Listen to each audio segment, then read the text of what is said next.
साल 1914। जापान का एक शांत गांव, मिट्टी की गलियां, लकड़ी के घर और बीच में एक 8 साल का लड़का जिसे मशीनों से उतनी ही दिलचस्पी थी जितनी बाकी बच्चों को खेलों से भी नहीं होती। तभी सड़क पर धड़ धड़ाती हुई एक कार गुजरी, फोर्ड मॉडल टी। उस लड़के ने पहली बार किसी मशीन को इंसानों जैसे जिंदा चलते देखा।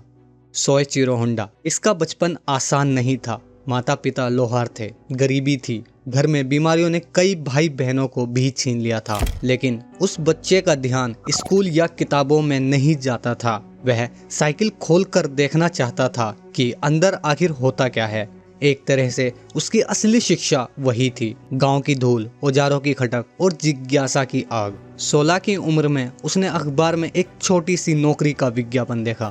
टोक्यो में एक ऑटो सर्विस स्टेशन पर हेल्पर चाहिए था। वह समझ गया यही मौका है। वह घर छोड़कर निकल पड़ा, पर असलियत कुछ और निकली। टेक्नीशियन नहीं, उसे झाड़ू पोछा और बच्चों की देखभाल जैसे काम दिए गए। एक तरफ घर छोड़ने की शर्म, दूसरी तरफ बेकार काम। लेकिन वह रुका नहीं, क्योंकि अंदर की आग किसी नौकरी की ड्यूटी नहीं, मशीनों की भाषा समझना चाहती थी। धीरे धीरे उसे असली वर्कशॉप में जगह मिली और वहाँ उसका दिमाग खुलने लगा। इंजन, पिस्टन, स्पीड, रेसिंग, वह सब कुछ सीख रहा था। कुछ सालों में वही लड़का रेस कार डिजाइन करने लगा और जापान की शुरुआती रेसिंग जीतों में उसका दिमाग था। फिर किस्मत ने थप्पड़ मारा। 1936 की एक रेस में वह पूरी तरह से दुर्घटनाग्रस्त हो गया। हड्डियां टूटी और चेहरा जख्मी हो गया। ऐसा लगा कि उसका करियर खत्म। जिस आदमी ने पूरी जिंदगी मशीनों के साथ बिताई, उसे पहली बार लगा उसकी अपनी मशीन उसके खिलाफ खड़ी है। ठीक होने के बाद उसने अपने मालिक को कहा वह अब रिपेयरिंग का काम नहीं कर सकता,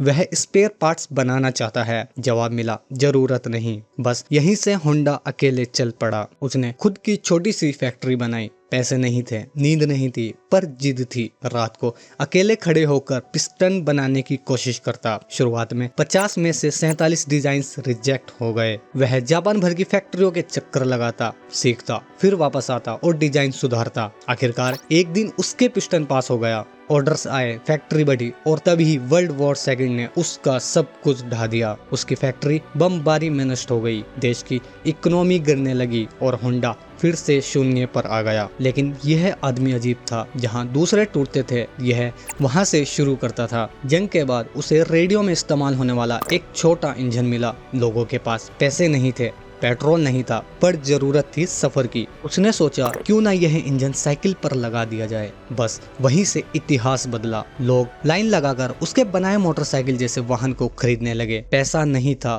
तो उसने देश भर के दुकानदारों को चिट्ठी लिखी। 3000 लोगों ने एडवांस पैसा भेज दिया। कुछ ही सालों में वह मोटरसाइकिल मार्केट फाड़ कर निकल गया। उसकी मशीनें तेज थी, सस्ती थी, टिकाऊ थी। 1958 में उसकी बाइक्स ने अमेरिका में भी भारी धमाका किया। रेसिंग उसका जुनून था और रेस जीतकर उसने दुनिया को दिखा दिया जापान भी इंजन बनाना जानता है। 1960 तक वह दुनिया की सबसे बड़ी मोटरसाइकिल कंपनी बना चुका था। होंडा यहाँ रुकने वाला नहीं था। उसका बचपन का सपना अभी बाकी था, कारें बनाना। लोगों ने कहा मत करो, उसका जवाब था देखते रहो। पहली कार फ्लॉप, दूसरी कार भी एवरेज। फिर आया 1972 होंडा सिविक, वह कार जिसने दुनिया को दिखाया जापान भी स्मार्ट हो सकता है। यही मॉडल बाद में होंडा को ग्लोबल कार ब्रांड भी बना गया।